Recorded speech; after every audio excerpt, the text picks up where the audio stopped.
আসসালামু আলাইকুম ভিউয়ার্স। আশা করি সবাই অনেক ভালো আছেন। আল্লাহর রহমতে আমিও অনেক ভালো আছি। আজকে দেখাবো আপনাদের একটি কিচেন বা রান্নাঘর যেটাই বলুন, পয়েন্টটা কোথায় কোথায় রাখলে ভালো হয়। আর এটা দেখছেন আমাদের ছোট্ট একটা কিচেনের প্রথমেই দেখায় আপনাদের আমাদের বাম হাতের এইখানে যেটা আছে, এটা হচ্ছে আমাদের খাওয়ার পানির লাইন, যেটা সরাসরি ট্যাঙ্কি থেকে আসবে না, এটা আসবে সরাসরি মোটরে কানেকশন। মোটর চালালেই পানিটা আসবে, যেটাকে আমরা বলি খাওয়ার পানির লাইন। এটা আমাদের এইখানে দেওয়া হয়েছে।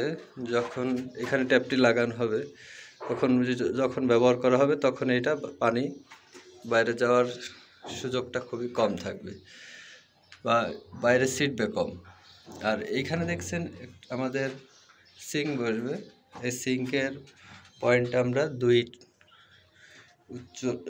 ইট উপরে দিয়েছি, যাতে যখন সিঙ্কটা লাগানো হবে উচ্চতায়, তখন এটা লাগাতে অসুবিধা হবে না, খুব ইজিভাবে লাগানো যাবে। আর এটা আমাদের সিঙ্কের সেন্টারে আছে, যেটা ব্যবহার করতে খুবই ইজি হবে বা ব্যবহার যে করবে তারও ভালো লাগবে আশা করি। আর এই দেখছেন আমাদের নিচের একটা হাউস হবে, হাউসটা এখনও করা হয়নি, হাউসটা করা হবে। আমাদের এই সিঙ্কের নিচের একটু ডান সাইড আমরা হাউসের লাইনটা সরিয়ে রাখছি, যাতে নিচের যে বিপ কাপটা যা ব্যবহার করতে খুবই সহজ হবে। আর এই দেখছেন আমাদের 4 ইঞ্চি পাইপ, এটা হচ্ছে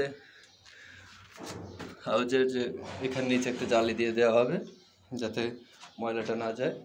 আর এই পাশে আপনারা দেখছেন, এই পাশে আমাদের একটা ডাইনিং বেসিন আছে, ডাইনিং বেসিন, এটা হচ্ছে আমাদের ডাইনিং বেসিনের লাইন, আর এটা হচ্ছে ওয়েস্টেজ লাইন।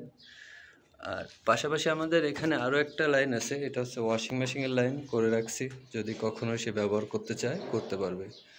ওয়াশিং মেশিনের ওয়েস্টেজ লাইন আছে এই নিচে 1.5 ইঞ্চি। আর এইখান থেকে দেখছেন ওয়াশিং মেশিনের লাইন। ওয়াশিং মেশিনের লাইন অনেকেই নিচে দেয়, তো আমার কাছে মনে হয় উপরে দেওয়াটাই ভালো। যেমন আমি এটা উপরে দিলে ওয়াশিং মেশিন এটা ব্যবহার করতে খুব ইজি হয়। অনেক মিস্ত্রি ভাইরা নিচে দেয়, যেটা নিচে থাকে, অন অফ করতে একটু নিচু হয়ে করা লাগে। আমার কাছে মনে হয় এটাই ভালো হয়, এই জন্য আমি এইটাই দিয়েছি। আপনারা জানাবেন আপনাদের কাজটা কেমন হয়। আর কোনো কিছু